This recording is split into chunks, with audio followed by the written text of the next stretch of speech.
Hello everyone, welcome to H&SVlogs. Super special product GoPro Hero 10 black action camera unbox చేస్తున్నా. So box అయితే చాలా సాలిడ్గా ఉంది. GoPro Hero 10 one of the best action camera అని చెప్పొచ్చు. So video miss కాకుండా end వర్క్ చూడండి. ఛార్జింగ్కి టైప్ సి కేబుల్ ఇచ్చారు. సో ఇది డేటా ట్రాన్స్ఫర్కి కూడా యూజ్ అవుతుంది. ఈ స్క్రూ వచ్చేసి మనకున్న యాక్సెసరీస్ అంటే హోల్డర్ని వాటికి ఫిట్ చేసుకోవడానికి యూజ్ అవుతుంది. హెల్మెట్ మౌంట్కి హోల్డర్ ఇది. సో మనం యాక్షన్ క్యామ్కి ఫిట్ చేసుకోవాలి.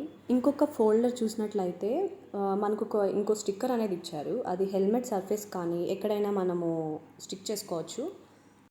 బ్యాక్ సైడ్ వచ్చేసి మనకి దీనికి సంబంధించిన ఒక బుక్స్ గైడ్ అనేది ఇచ్చున్నారు టు యూజ్ అని. అండ్ GoPro 10 బ్యాటరీ వచ్చి మనం ఇలా ఇన్సర్ట్ చేసుకోవచ్చు. బ్యాటరీ లైఫ్ అనేది అరౌండ్ మనకు ఒక 35 to 45 మినిట్సే ఉంటుంది. సో వీళ్ళైతే మనకు ఒక బ్యాటరీయే ప్రొవైడ్ చేస్తారు. నేనైతే ఒక 2 మళ్ళీ బయట ఆర్డర్ చేసుకున్నాను. అసలే మన వాడకం మామూలుగా ఉండదు, మళ్ళీ ఇది డ్యామేజ్ కాకుండా చూసుకోవాలి కదా, కాబట్టే ఈ యాక్సెసరీస్. నేను ఈ స్క్రీన్ ప్రొటెక్టర్, ఇంకా ఈ కేస్, ఇక్కడ చూపిస్తున్నట్టు ఈ ఎండ్యూరో బ్యాటరీ ఒకటి, అండ్ ఇంకో 2 డ్యూయల్ బ్యాటరీ ఛార్జెస్ కూడా అమెజాన్ నుంచి తీసుకున్నాను. సో ప్రోడక్ట్ లింక్స్ అనేది నేను డిస్క్రిప్షన్లో యాడ్ చేస్తాను. So if you need please go and check.